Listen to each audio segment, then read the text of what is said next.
देखो भाई, भयंकर बारिश हो रहा है। मतलब क्या ही बोले, इस बार झारखंड में ना बारिश छूटने का नाम ही नहीं ले। इतना बारिश हुआ फिर भी अभी भी बारिश हो रहा है। अक्टूबर के लास्ट में अब नवंबर आने वाला है, लेकिन बारिश छूटने का नाम नहीं ले रहा है।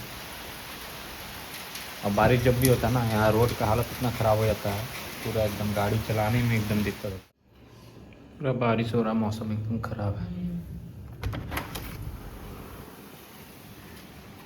देखो कैसा बादल किया हुआ बाहर में, अभी भी बारिश हो रहा है।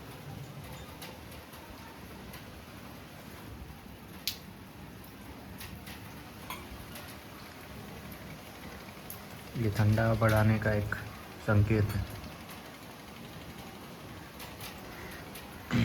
इससे पता चलता है बहुत ही जल्द ठंडा आ जाएगा। ये प्रसाद आया सौरभ के घर से छठ पूजा का। सौरभ खुद देने के लिए आया था। इतना बारिश में बारिश हो रहा है, रास्ता ख़राब है, फिर भी वो मतलब राम मंदिर से इतना दूर से पहुंचाने के लिए आया, तो उसके लिए उसको thank you, thank you, thank you, thank you. So hello guys, स्वागत है मेरे नए ब्लॉग में, आज के नए ब्लॉग में। और आज आज के कल मैंने बोला था कि मैं दिन में स्टडी करूँगा, तो मैं कोई झूठ नहीं बोलूँगा। मैंने सीरियसली अपना स्टडी नहीं किया, कुछ भी नहीं किया कल। बिकॉज़ कल छठ पूजा का सुबह वाला अर्घ था एंड मैंने कल अपना कंसिस्टेंसी स्टडी में लॉस किया है इस वजह से। बिकॉज़ आई डोंट नो, बहुत मतलब अजीब सा स्ट्रेस हो गया था, थकावट हो गया था। घर आए थे, एकदम नींद आया, सोने लगे एंड पढ़ने का बिल्कुल मन नहीं कर रहा था, बिल्कुल नहीं मन कर रहा था, मैं नहीं पढ़ा। एंड जब आपको कोई काम करने का मन नहीं करे ना, तो वो करना भी नहीं चाहिए। बिकॉज़ उस वक्त क्या होता है ना, आप बिल्कुल भी उस पर मतलब मन लगा के वो चीज़ कर ही नहीं पाओगे। जब आपका इंटरेस्ट ही नहीं रहेगा किसी काम में और ज़बरदस्ती आप फोर्सफुली अगर वो चीज़ कर रहे हो तो मन नहीं लगेगा। इसलिए मैंने छोड़ दिया, कल पढ़ाई नहीं किया। आज भी थकावट लग रहा था, लेकिन आज मैं पढ़ूँगा। आज पापा भी अपना ड्यूटी गए, अभी बी शिफ्ट। अभी पापा गए हैं किस स्ट्रगल में, ये आप देख लीजिए।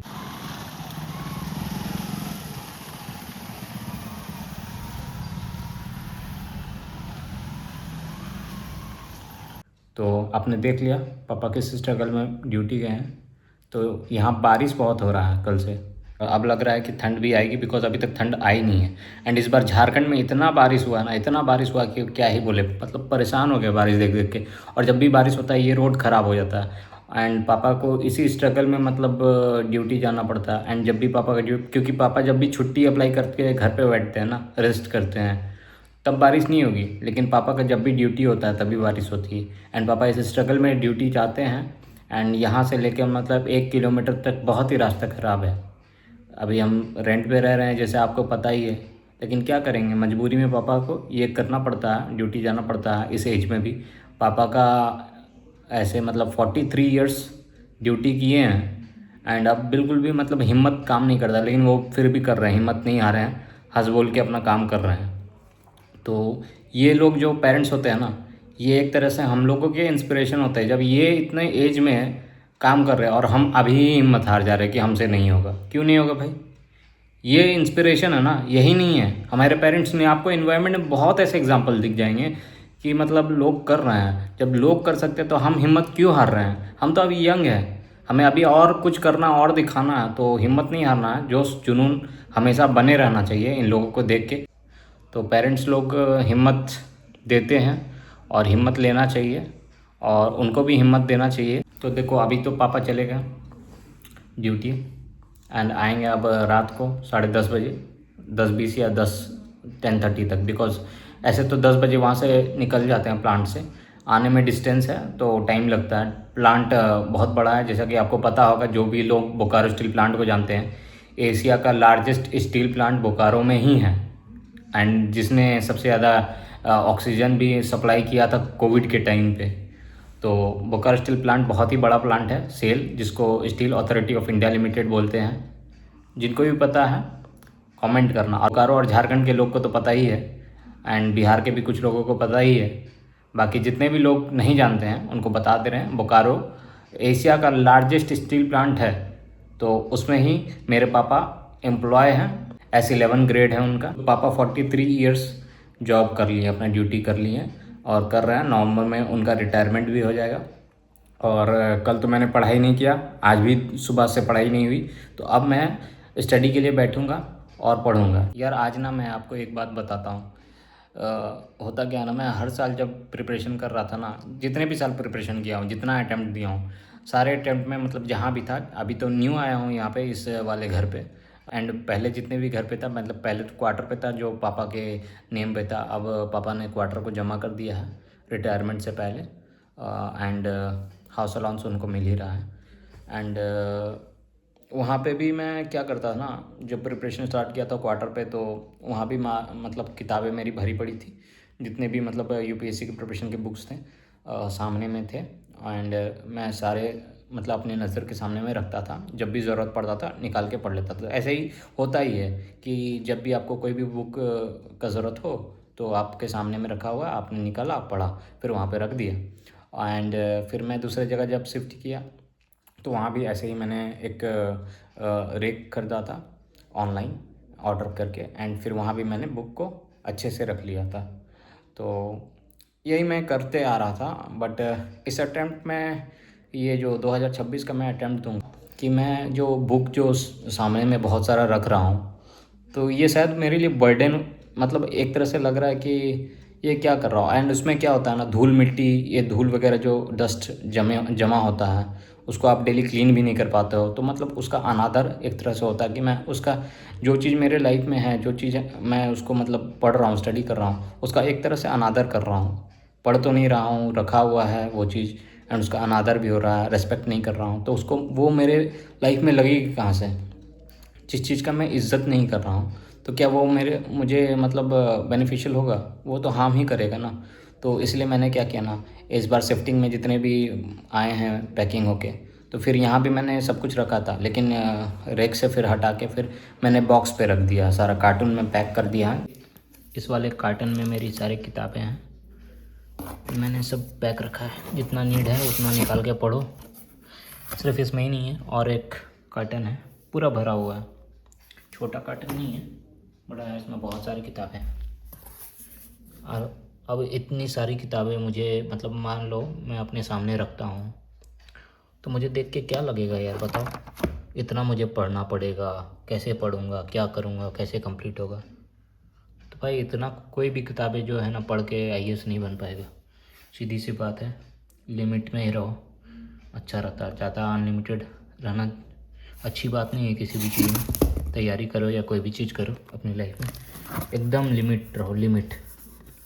लिमिट से ही तुम सब कुछ कर सकते हो अपनी लाइफ में। एंड अब जितना भी मतलब ज़रूरत होता है ना स्टडी का, वो निकाल निकाल के मैं रखता हूँ अपने डेस्क पे एंड पढ़ता जाता हूँ। तो इससे क्या होता है ना, कि मुझे जितना नीड है मैं उतना निकाल के पढ़ रहा हूँ। एंड इससे वो, उस पर डस्ट भी नहीं बैठ रहा है, एंड बुक अच्छे से सेफली रखा हुआ भी है। एंड मुझे ऐसा भी नहीं लगेगा कि यार मेरे पास कितना किताब है, कितना चीज़ पढ़ना पड़ेगा, ऐसा मुझे फील नहीं हो रहा है। मुझे मतलब लिमिट मैंने खुद को कर लिया है कि जितना मुझे नीड है उतनी चीज़ों को मुझे पढ़ना है, ठीक है।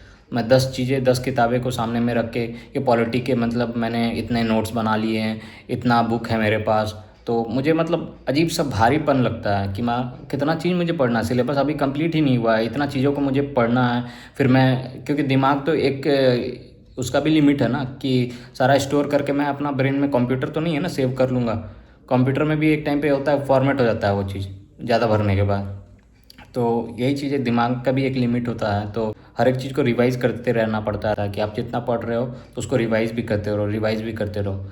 तो मैंने इतना ज़्यादा बर्डन अपने सामने बना के नहीं रखा हुआ है इस बार अटैम्प्ट जो दूंगा। मतलब लिमिट पे हूँ, जितना मुझे पढ़ना है उतना मेरे सामने है, एंड उतनी चीज़ों को पढ़ूँगा। एंड जब जो ज़रूरत होगा उसको निकाल के उसको देख लूँगा। लेकिन हाँ, ज़्यादा रिसोर्सेज को मैं इस बार नहीं रख रहा हूँ। तो बस यही चीज़ आप लोग से भी शेयर करना चाहता था कि आप लोग अगर जो भी यूपीएससी एस्पिरेंट्स है या कोई भी कॉम्पिटिटिव एग्जामिनेशन का प्रिपरेशन कर रहे हैं और जो मुझे देख रहे हैं, वो भी मतलब इस चीज़ को फॉलो कर सकते हैं कि मतलब ज़्यादा रिसोर्सेज अपने सामने मत रखो, मतलब भारीपन लगेगा एकदम सा। जितना पढ़ना हो उतना चीज़ों को रखो, एंड बाकी दिखावा वगैरह कुछ नहीं। चलो ठीक है, बाय।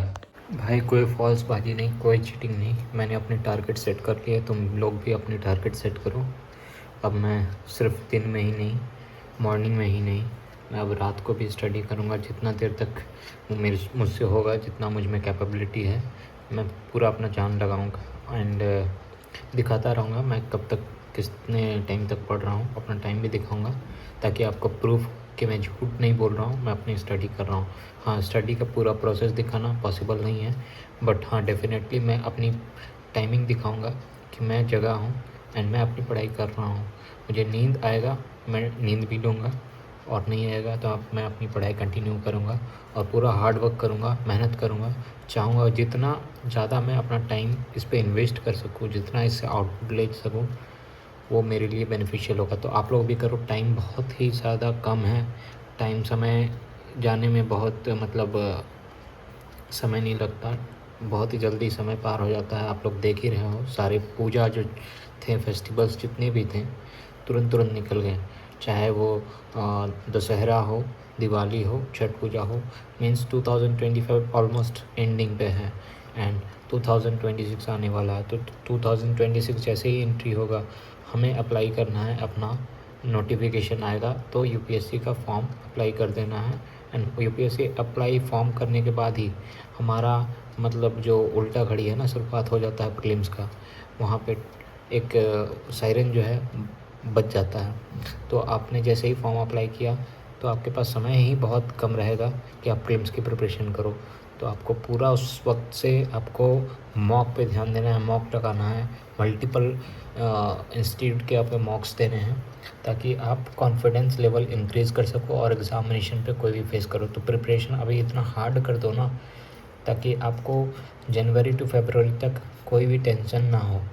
आप मतलब वो कॉन्फिडेंस लेवल बिल्डअप कर लो, अभी पूरा हार्ड वर्क करो, चाहे जो भी हो जाए, ठीक है। तो मैं भी कर रहा हूँ, आप भी करो, अपना मतलब जितना भी है टास्क क्लियर कर लो कि हाँ मुझे इतना कंप्लीट करके ही मतलब नींद लेना है। नींद लेना बहुत ही ज़रूरी है। मैं ये नहीं बोल रहा हूँ कि एकदम मतलब सो ही मत, दिन रात पढ़ाई करो, बिना नींद लिए आपका कुछ भी ठीक नहीं होगा। तो इसलिए नींद भी लो, हेल्थ पे ध्यान रखो, खाओ पियो अच्छे से एंड पढ़ाई जितना ज़्यादा हो उतना ज़्यादा करके और उससे आउटपुट लो, निचोड़ लो, प्रीलिम्स क्लियर करो, मेंस का भी प्रिपरेशन साथ साथ करो, आंसर राइटिंग करो, ठीक है। एंड करंट अफेयर लीकेज करते जाओ, वो पढ़ाई बहुत ही अच्छी होती है। और मैं ये भी बोलूँगा कि जो घर में रह के प्रिपरेशन कर रहे हैं मेरी तरह, एंड घर में देखो, घर पे रह के प्रिपरेशन करना बहुत बड़ी बात होती है क्योंकि घर में बहुत तरह की बातें भी होती है। फैमिली है, फैमिली में तो थोड़ा बहुत होता ही है, डिस्प्यूट हर घर में होता है। तो नेगेटिव चीज़ों को, नेगेटिव बातों को ध्यान पे मत दो और फैमिली इश्यूज़ पे उतना ध्यान मत दो। थोड़ा चीज़ को इग्नोर करना पड़ता है, कोई कुछ भी बोले। सो अपनी माइंड को पॉजिटिव रखो, अपने वर्ड्स को पॉजिटिव रखो एंड फोकस सिर्फ अपने गोल पे करो कि हाँ मुझे यूपीएससी क्लियर करना है। चाहे कोई कुछ भी बोले, अपना फोकस सिर्फ यूपीएससी पे होना चाहिए। तो सारी चीज़ों से खुद को दूर रखो, एक लिमिट रखो अपने लाइफ में हर एक चीज़ से एंड अपनी पढ़ाई अच्छे से करते जाओ। अगर पढ़ाई अभी ठीक से नहीं होगी तो बाद में तुम ही मतलब अपना सर पीटोगे कि तुमने बहुत बड़ी गलती कर दी। इसलिए कोई भी चीज़ों पे ध्यान देने की ज़रूरत नहीं है। तुम्हें ध्यान देना है तो सिर्फ अपने गोल पे, क्योंकि अगर गोल अचीव होता है तो तुम्हारे ही बेनिफिट है। इसलिए मैं यही बोलूँगा कि अपने गोल को अचीव करो। तो चलो ना, व्लॉग को करते हैं यहीं पे समाप्त और आज कट करते हैं 29 वाले डेट को, क्योंकि मेरा ब्लॉग आ चुका है, आप लोग देख रहे हो। लाइक करो मेरे ब्लॉग को, शेयर करो, सब्सक्राइब करो चैनल को और बहुत सारा प्यार दो और मेरे चैनल पे इसी तरह बने रहो, सपोर्ट करो मुझे। एंड मैं चलता हूँ अब आगे की स्टडी करने के लिए, बिकॉज अभी बहुत टाइम है। पापा आएंगे रात को एंड मैं जा रहा हूँ सीसेट पढ़ने के लिए। तो मिलते हैं कल के ब्लॉग में।